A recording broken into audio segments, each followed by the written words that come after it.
Reformasi. Reformasi. Reformasi. Pertama saya nak jelaskan tentang peranan kita. Yang kedua, yang terkait juga ialah wacana dan polemik semasa. Keadilan dalam tahap yang agak sukar. Dia bukan parti basis Cina, dia bukan parti basis Melayu. Cakap Melayu lebih, Cina, India, Iban kadang-kadang tak suka. Cakap Cina lebih, nanti orang Melayu bantah. Apakah susah? Tak. Lebih 20 tahun kita di negara sini. Dah bawa parti ini terima prinsip perlembagaan. Bahasa Melayu, bahasa pengantar, bahasa kebangsaan, Islam agama persekutuan, kedaulatan raja-raja Melayu dan hak keseimbangan Melayu Bumi Putera.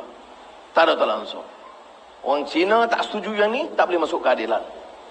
Orang Melayu tak setuju hak jaminan pengembangan bahasa lain termasuk bahasa Cina dan pengembangan agama lain, dia tak payah masuk keadilan. Dia boleh kekal dalam UMNO.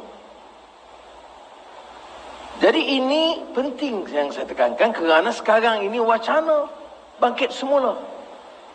Profesor-profesor dulu yang penjilat, pemimpin-pemimpin lama yang diam terhadap rasuah dan penyelewengan, yang diam terhadap berpuluhan bilion wang Bumi Putera yang dirampas dan dirompak, sekarang mau menjadi jago untuk menyelamatkan orang Melayu. Kita punya pendirian. Bagi kita, naratif kita harus jelas. Sebab itu, bagi kita, yang penting kita kendalikan ialah kebajikan rakyat. Sebab itu saya kata, jangan tolak ansur. Sama ada yang menyentuh orang Melayu di bayan lepas, gertak sanggul yang Cina, India, estate di Jawi, itu masalah kita. Kalau ada pimpinan keadilan, Melayu, Cina atau India yang meremehkan kedudukan orang India estate di Jawi, atau orang pimpinan Cina dalam keadilan yang anggap masalah orang Melayu dibayar patak penting, atau orang India pun begitu, tak layak jadi pemimpin dalam parti keadilan rakyat. Ini janji kita. Ingat, anak Melayu, anak Cina, anak India, walaupun dalam video ditukar, anak Melayu tak ada. Jadi video yang dihebahkan, Anwar cakap, anak Cina anak saya, anak India anak saya.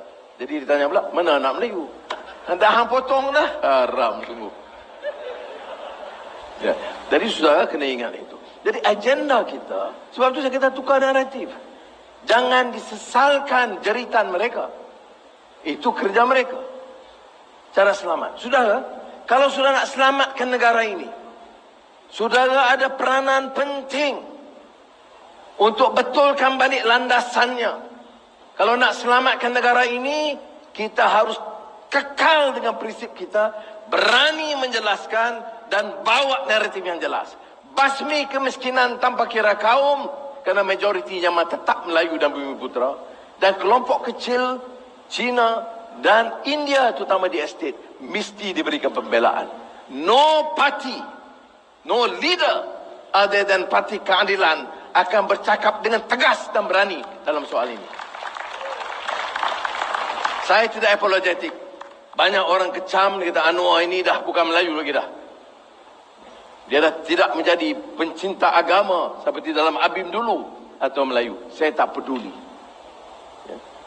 Tetapi saya mau parti keadilan ingat. Kalau saudara guna naratif Melayu tulen, boleh masuk parti Melayu lain. Saya tak kira jawatan apa. Ya.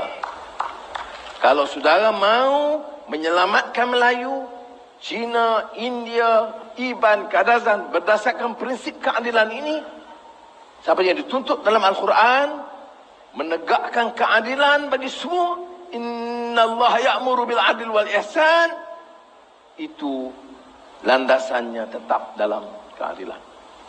Jelas.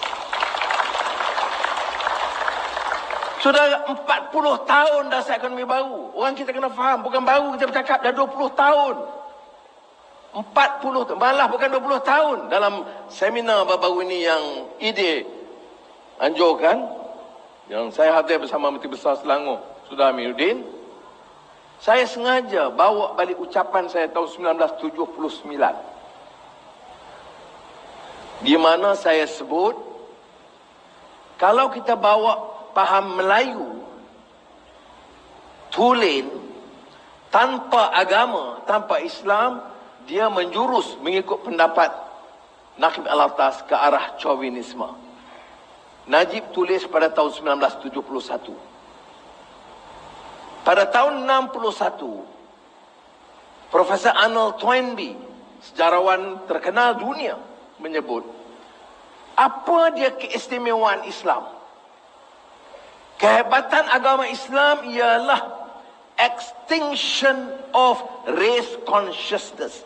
Sebab saudara ada agama Islam, Islam itu dengan sendirinya menghakiskan faham perkauman yang sempit.